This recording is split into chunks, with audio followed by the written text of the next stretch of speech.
কি করেছে তোমার বাবা, কি করেছে স্বামী, গল্প সেসব তোমার চেয়ে কম জানি না আমি।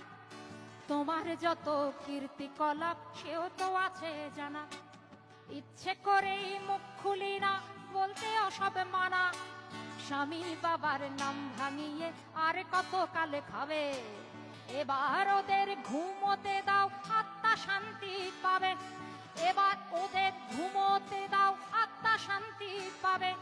তাদের প্রতি আমার সকল শ্রদ্ধা রেখে বলি, তাদের প্রতি আমার সকল শ্রদ্ধা রেখে বলি, খুব বেশি দিন আমার চোখে যায় না দেয়া ধুলি।